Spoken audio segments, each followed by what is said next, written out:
예일대학의 심리학 교수인 살로비 박사에 의하면 미국에서 생기는 그 범죄의 20%가 바로 질투 때문에 생긴다라고 말을 하였습니다. 왜냐하면 이 질투라는 것이 한번 사람의 마음에 박히게 되면 계속적으로 분노와 어떤 감정을 격하게 만들기 때문에 마치 몸에 그 작은 암세포가 온몸을 병들게 하는 것처럼 질투는 바로 무서운 범죄 행위를 계속적으로 하게끔 하는 바로 암적인 요인이 되기 때문이라 말씀합니다. 그런데 이 질투가 갖고 있는 이 특징 중에 하나가 바로 자기와 관계없는 사람에 대해서는요, 절대 거의 질투를 하지 않는다라고 합니다. 예를 들어서 옷가게를 하는 사람이 어떤 농부가 농사를 하여서 큰 돈을 번 것에 대해서 질투하지 않고, 어떤 회사원이 동네에 있는 그 식료품점이 잘 되어서 돈을 번다고 해서 질투하지 않는다라는 것입니다. 그러나 같은 분야에서 경쟁 관계에 있을 때는요, 그 사이에는 질투가 일어난다라고 합니다. 그리고 특히 이 질투의 그 불길이 아주 가까운 인과관계 속에서 작용하기 시작하면 더 그 불꽃이 사나워진다라고 합니다. 우리가 나누고 있는 사울과 다윗의 그 관계를 보면, 다윗이 그 베들레헴이라는 그 시골에서 목동이었을 때는요, 이 사울과 아무런 그 갈등의 관계가 없었습니다. 그러나 다윗이 왕으로서의 기름 부음을 받고 골리앗과의 그 싸움에서 승리하여 왕의 면모를 서서히 드러내기 시작하면서 이 사울과의 갈등이 시작되었습니다. 사무엘상에 나오는 이러한 갈등의 그 내면을 보면요, 사실 실제적으로는 악령이 사울이 가진 그 질투를 더욱더 크게 만들어 다윗을 죽이려는 마음을 그에게 주고, 또 그로 하여금 다윗을 죽이게 하는 그 행동을 하게 한 것을 우리는 볼 수가 있습니다. 그러나 그럼에도 불구하고 하나님께서는요, 이 다윗과 함께 하시면서 사울이 주는 그 모든 위협으로부터 그의 삶을 인도해 주셨습니다. 오늘날 우리가 살아가는 이 세상에서도요, 하나님은 동일하게 역사하십니다. 하나님께서는요, 하나님을 하나님으로 믿고 섬기며 살아가는 우리들을 모든 상황 속에서 지켜주시고 인도해 줄 줄 믿습니다. 오늘 본문의 말씀에서도 계속적인 그 사울의 살해 위협 가운데서도 다윗과 함께 하시며 역사하시는 그 하나님의 모습을 볼 수가 있습니다. 저는 오늘 이 시간 함께 여러분과 말씀을 나누면서 오늘날 우리가 겪을 수 있는 고난 속에서도 역사하실 그 하나님의 모습을 우리가 발견하고 그 하나님을 다시 한번 우리들의 마음에 새길 수 있는 귀한 시간이 되기를 주님의 이름으로 축원합니다. 첫 번째로 우리가 믿는 하나님은요, 위기의 순간마다 자신의 그 백성을 지키시는 분이십니다. 오늘의 본문의 말씀에서도 계속해서 다윗을 죽이려는 이 사울의 모습을 우리는 볼 수가 있습니다. 첫 번째로 어떤 모습입니까? 바로 자신의 그 측근들에게 다윗을 죽이라 라는 그런 사울의 모습이 나옵니다.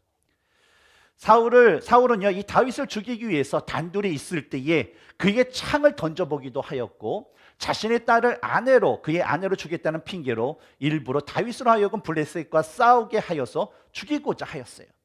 하지만 매번 하나님의 영이 다윗과 함께 하심으로 사울의 계획이 모두 어떻게 됐습니까? 실패하게 되었습니다.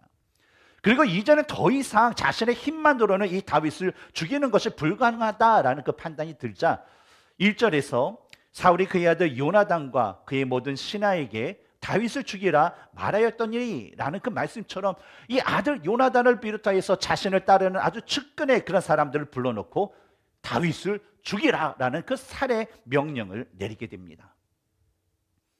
그러나 다윗을 자신의 생명처럼 여기며 사랑했던 그 요나단이 이 다윗을 구하고자 자신의 그 목숨을 걸고 아버지께 나아가 오늘 본문의 4절과 5절에서 다윗을 죽이지 말아야 할 세 가지의 그 이유에 대해서 말씀해 줍니다.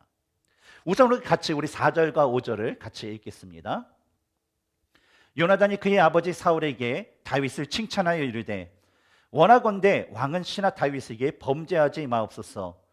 그는 왕께 득죄하지 아니하였고 그가 왕께 행한 일은 심히 선함이니이다. 그가 자기 생명을 아끼지 아니하고 블레셋 사람을 죽였고 여호와께서는 온 이스라엘을 위하여 큰 구원을 이루셨으므로 왕이 이를 보고 기뻐하셨거늘 어찌 까닭없이 다윗을 죽여 무죄한 피를 흘려 범죄하려 하시나이까. 어떤 세 가지 말씀을 했습니까? 첫 번째는 뭐예요? 다윗이 사울에게 범죄한 것이 없다라고 얘기했습니다. 다음으로 두 번째는 무엇입니까? 바로 다윗이 골리앗과의 싸움에서 이기는 선한 일을 하여서 사울 왕이 그것을 인해서 기뻐하였다라는 것을 말합니다. 그리고 세 번째로는 무슨 말을 합니까? 이렇게 무죄한 다윗을 죽이는 것은 바로 사울 왕이 범죄하게 되는 일이다라는 것을 말하였던 것입니다. 그러자 6절을 보면 이 사울 왕이 요나단에게 여호와께서 살아계심을 두고 맹세하거니와 그가 죽임을 당하지 아니하리라 라고 말하면서 맹세를 하게 됩니다. 그리고 그 후에 이 요나단이 다시 다윗을 불러서 자신이 아버지와 나눴던 그 이야기를 다 해주고 다윗은 어때요? 이전과 같은 생활을 사울의 그 곁에서 하게 됩니다. 다음으로 어떤 그런 살해의 그런 모습이 사울에게 있었습니까? 바로 자신의 그 손에 들고 있던 그 단창을 다시 한번 다윗에게 던지게 되었습니다. 8절을 보면요, 이스라엘과 블레셋에 다시 전쟁이 시작되었습니다. 근데 천부장의 그 직분을 갖고 있었던 이 다윗은요, 군사들을 데리고 가서 그 블레셋과의 그 전쟁에서 다시 승리를 얻고 큰 전공을 세우면서 다시 돌아오게 됩니다. 그리고 나서는 다른 때와 같이 사울이 악령으로 인해 번뇌하고 있을 때에 그의 앞에 가서 하나님을 찬양했던 그 수금의 연주를 그 사울을 위해서 연주하게 됩니다.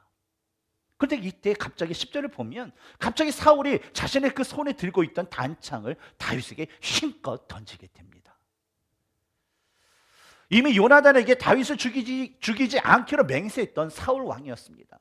그러나 그럼에도 사울이 다시 다윗을 죽이려 했던 이유는 과연 무엇일까요? 그 이유를 오늘 본문 9절과 지난 시간에 나누었던 18장 11절과 12절에서 찾아보면 바로 여호와께서 부리시는 악령이 사울에게 들어갔기 때문이라는 그 이유를 우리는 발견할 수 있습니다. 하나님께서 부리시는 악령이 사울에게 들어갈 때마다 이 사울이 보인 공통적인 그런 특징들, 모습들이 있습니다. 첫 번째 모습은 바로 사울이 번뇌하였다라는 것입니다. 여기서 번뇌하였다라는 것은요, 악신이 사람에게 들어가서 사람의 어떤 신체와 정신을 아주 괴롭게 하는 것을 말하는데, 특히 정신적인 그 괴롭힘을 강조한 표현입니다. 다음으로 두 번째 사울이 보인 그 모습은요, 두려움에 떨었다라는 것입니다. 사울에게 악령이 들을 때마다 그가 보인 증상이 이 번뇌케 하다라에 해당되는 그 원어를 보면 바로 이 원어가 성경에는 두 가지 형태로 사용된 것을 볼 수가 있습니다. 하나는 악한 영들과 관련돼서 이 단어가 쓰여질 때 있는 것으로 바로 사울에게 들어간 악령처럼 사람들에게 아주 고뇌와 아주 극한 공포심을 주어서 두렵게 한다라는 것이죠. 그리고 다른 하나는 이 단어가 하나님과 관련돼서 사용되는 것으로 바로 사람들이 하나님을 대면할 때나 하나님의 그 천사를 대면하였을 때 갖는 그 두려움을 이야기합니다. 근데 우리는 이런 두려움을 뭐라고 하죠? 바로 경외, 하나님을 경외하다라고 우리는 이야기를 하죠. 그런데 이런 악령이 하나님의 영과 만나게 되면요, 악령이 하나님의 거룩함과 권능과 그 공의 때문에 두려움에 떨게 됩니다. 예를 들어서 마가복음 5장을 보면요, 이 군대 귀신 들린 자의 그런 이야기가 나옵니다. 어느 귀신 들린 자가 무덤 사이에서 지내면서요, 그냥 밤낮으로 그냥 무덤 사이에서나 어떤 산에서나 큰 소리를 지르고 또 때로는 돌로 자신의 몸을 계속 해하는 그런 행위를 하게 됩니다. 한번 생각해 보세요.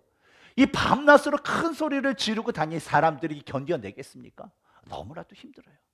또한 스스로 몸을 해치는 행동을 하기 때문에 사람들이 그 모습을 볼 때마다 너무나도 고통스러웠다는 거예요. 그래서 이런 행동을 하지 못하도록 그에게 고랑을 채우고 쇠사슬로 묶었지만 어때요? 그 안에 있는 그 귀신의 힘으로 그가 여러 번 쇠사슬을 끊고 또 그 고랑을 깨트리는 그런 일을 하게 됩니다. 심지어는 사람들에게 사납게 덤벼들어서 그 어느 누구도 그를 제어할 수 없었고요, 결국 그가 지니는 무덤 사이를 지나가는 사람도 없었다라는 것입니다. 그런데 예수님께서 그곳을 지나가자 귀신 들린 자가 예수님을 보고 달려와 절을 하게 됩니다. 그리고 7절에서 하는 말이 큰 소리로 부르짖어 이르되 지극히 높으신 하나님의 아들 예수여, 나와 당신이 무슨 관계가 있나이까?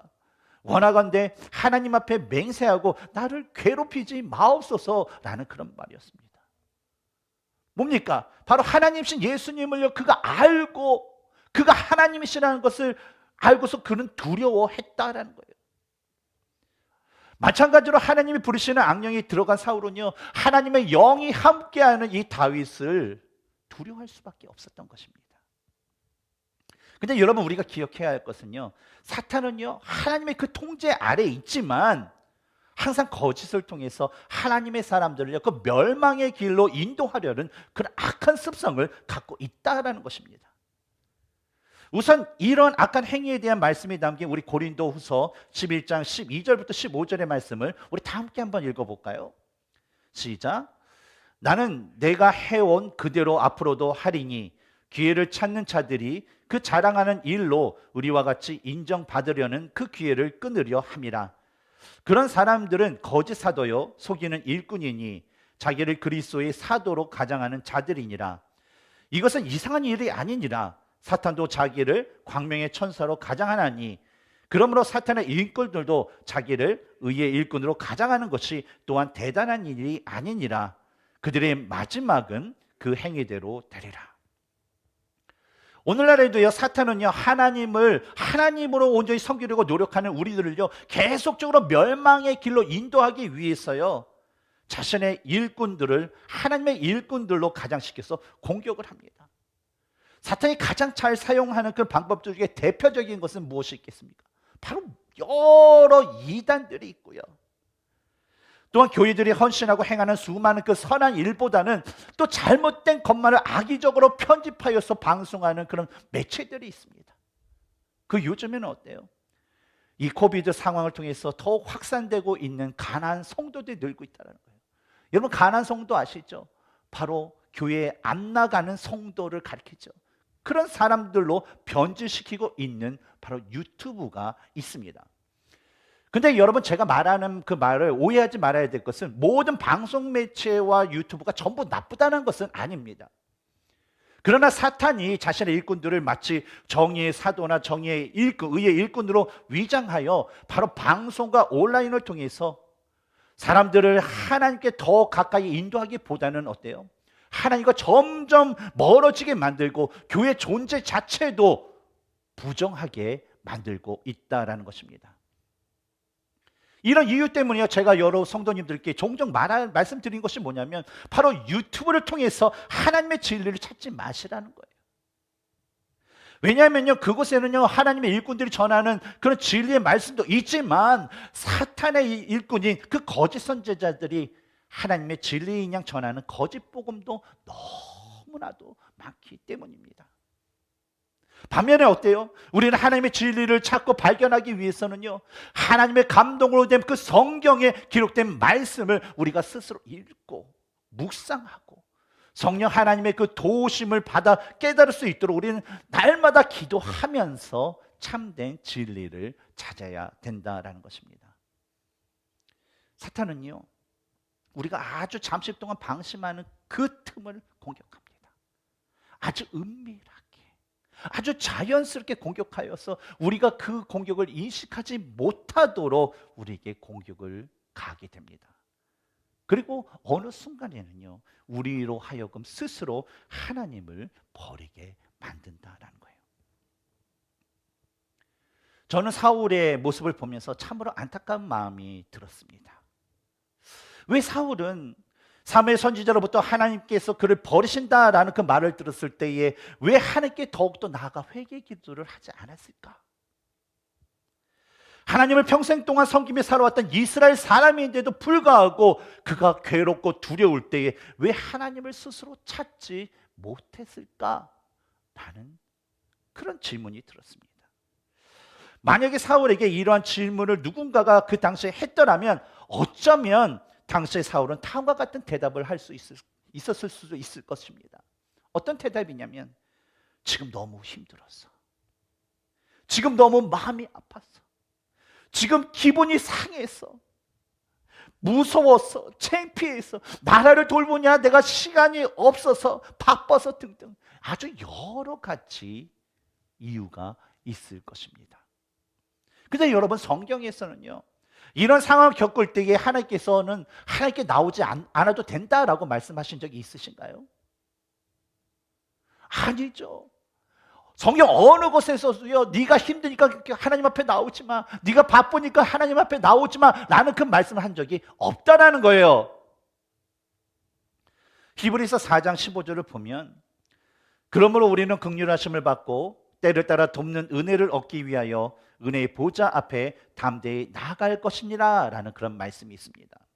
이 말씀은요, 모든 그 순간마다 하나님의 긍휼하심이 우리에게 필요하기 때문에 날마다 매 순간마다 하나님께 나가야 된다라는 그런 말씀이에요.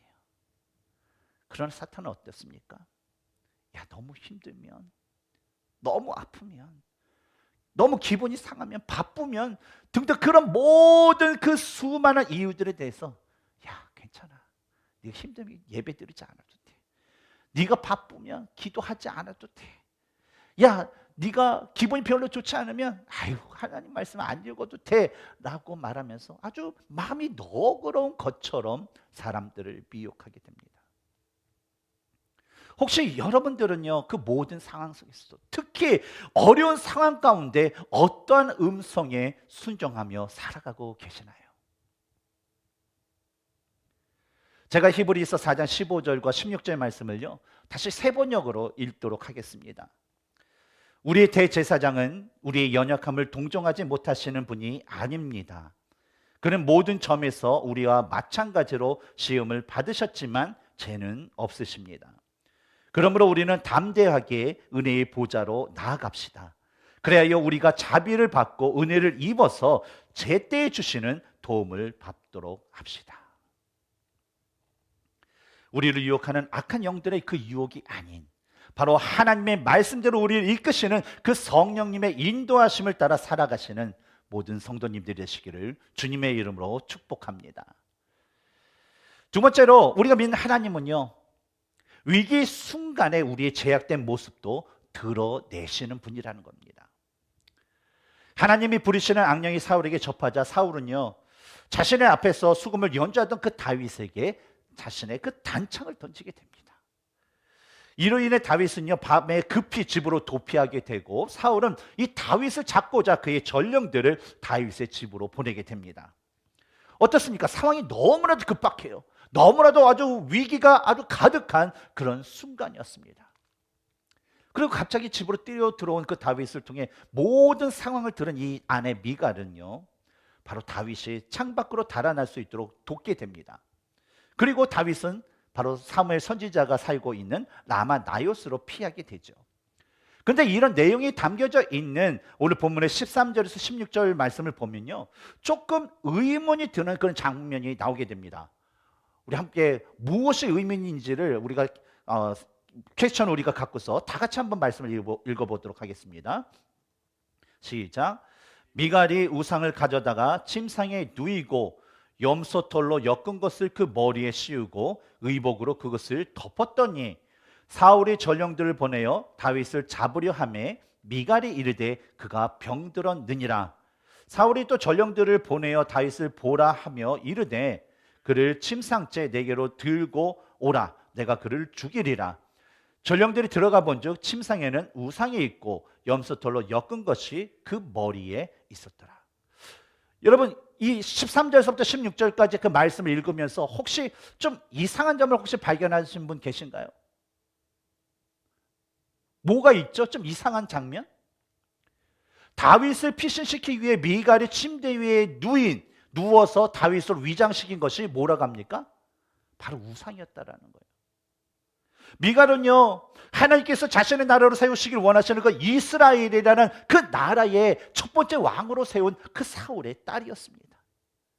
그럼에도 불구하고요, 그녀는요, 남편 다윗도 모르게 아주 은밀히 우상을 섬기고 있었던 거예요. 그런데 우리가 잠시 생각해 볼 것은 미갈이 왜 이 우상을 가지고 있었을까라는 그런 질문을 우린 가질 필요가 있습니다. 미갈이 가지고 있었다는 이 우상에 대한 그 원어를 보면요, 일반적인 그런 우상을 가리키는 것이 아니라 바로 드라빔이라는 그 우상을, 그 특별한 우상을 가리키는 것을 우리는 볼 수가 있습니다. 근데 여러분, 드라빔 하면 누가 생각납니까? 드라빔. 바로 창세기 31장에 나오는 야곱이 가장 사랑했던 아내, 그의 이름은 라헬. 근데 라헬이 아버지 집에서 떠날 때에 아버지로부터 훔쳤던 그 우상이 바로 드라빔이었다라는 거예요. 근데 뭐예요? 야곱을 비롯해서 아무도 모르게 그것을 훔쳐서 자기의 어때요? 안장에 넣었던 물건이 바로 이 드라빔이라는 우상입니다.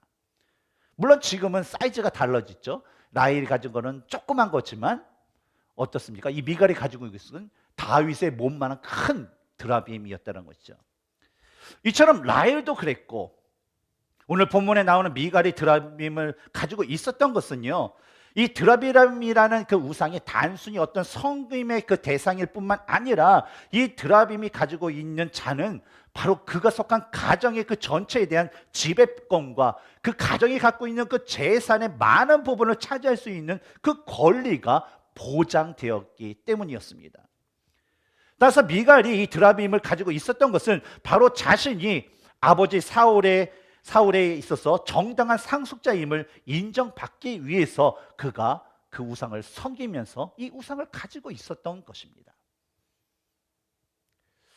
근데 어쩌면요, 우리들의 삶에서도요, 아무도 모르지만 자신만이 가지고 있는 이 드라빔과 같은 우상을 가지고 있을 수도 있습니다.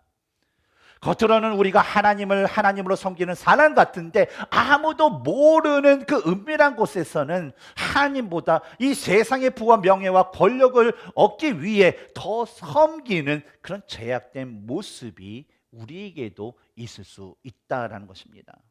바로 미갈이 그래야 했다라는 거예요.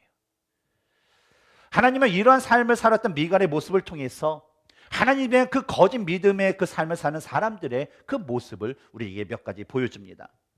첫 번째는 위기의 상황에 은밀하게 지었던 그 죄악의 모습이 그대로 드러나게 하신다는 거예요.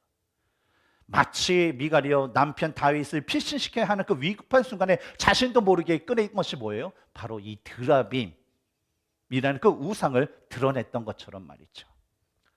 두 번째로는 하나님께 영광의 찬송을 드리기보다는 비판적인 삶의 태도를 갖는다라는 것입니다. 계속 이어지는 이 미갈에 대한 내용을 보면 사무엘하 6장에 나옵니다. 사무엘하 6장을 보면 하나님의 언약궤가 이 다윗성에 들어오는 것을 보고 다윗이 너무나도 기뻐서 그 하나님 앞에서 뛰놀며 춤추는 그런 다윗의 이야기가 나옵니다. 근데 너무나도 기뻐서 막 뛰고 막 춤추며 하다 보니까 어때요? 그 속살이 몸이 드러나도록 그게 춤을 추게 된 거예요. 근데 그런 모습을 보았던 그 미갈이 어때요? 다윗을 업신여기고 비판하게 된다는 것이죠. 마찬가지로 거짓된 믿음을 가진 사람들은요, 오늘날에도 그리스도의 몸된 교회를 온전히 세우고 하나님께 주신 그 복음의 사명을 이루기 행하는 그 모든 사역들에 대해서 바로 세상의 그 시각으로 바라보고 그것을 비판하고 그리하여서 사람들의 그 마음을 상하게 하고 아프게 만들어서 하나가 되는 이 공동체를 파괴하는 그런 악행을 저지르고 있다라는 것이죠. 다음으로 세 번째로 이 거짓 믿음을 가진 사람들의 그런 모습은 바로 하나님의 심판을 받게 된다는 것입니다. 사무엘하 6장 23절을 보면 그러므로 사울의 딸 미갈이 죽는 날까지 그에게 자식이 없으니라 라는 그런 말씀이 나옵니다. 바로 하나님을 위한 일에 기뻐하기보다는 오히려 세상의 시각을 가지고 비판한 자들에게는 하나님께서는 그들의 행위에 합당한 심판을 반드시 주신다라는 거예요.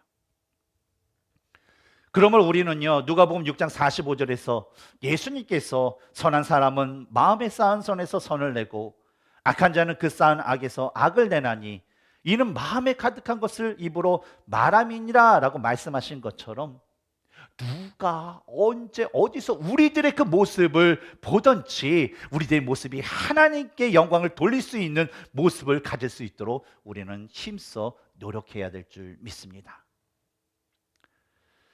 다음으로 세 번째로 하나님은요, 위기 순간에 우리에게 회복의 기회를 주시는 분이십니다. 다윗이 라마 나요스로 피신한 것을 들은 이 사울은요, 자신의 그 전령들을 보내어서 다윗을 잡아오게 하였습니다. 근데 이 라마 나요스라는 곳은요, 어떤 곳입니까? 바로 사무엘 선지자의 고향이자 선지자들이 모여서 예언을 했던 곳이었고, 바로 사무엘 선지자가 그 예언자들의 지도자로 있었던 곳이었습니다. 근데 사울의 전령들이 그 라마 나요스에 도착하자마자 아주 이상한 일들이 계속적으로 벌어지게 되는 것을 볼 수가 있어요. 어떤 모습입니까? 첫 번째로 먼저 우리 20절을 보면요, 사울의 전령들이 그곳에 도착하자 어때요? 하나님의 영이 그 전령들이 임하여서 그들이 동일한 예언을 하게 하는 일이 생기게 되었어요. 또는 어떻습니까? 두 번째로 21절을 보면 사울이 먼저 간 그 전령들이 잡아오라는 다윗은 잡진 않고 함께 그들과 예언한다는 그 소식을 듣고 또 다른 전령들을 보내게 됩니다. 근데 어떤 일이 벌어지게 돼요? 그들 역시 하나님의 영으로 인해서 예언을 하게 돼요.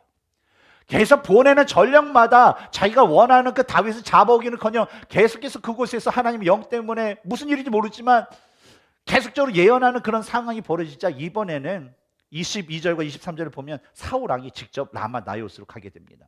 그런데 어떤 일이 벌어져요? 사울 역시 하나님의 영이 그에게 임하여서 그가 계속 그 가는 길 가운데, 과정 가운데 계속 예언을 하게 돼요. 그리고 이러한 상황에 대해서 24절에서는 그가 또 그의 옷을 벗고 사무엘 앞에서 예언을 하며 하루 밤낮을 벗은 몸으로 누웠더라 라고 말씀합니다. 여기서 옷을 벗은 몸이다라는 것은 사울이 아주 빨개 벗었다라는 그런 말이 아니라 바로 왕으로서 입었던 자신의 그 겉옷을 벗었다라는 그런 의미입니다.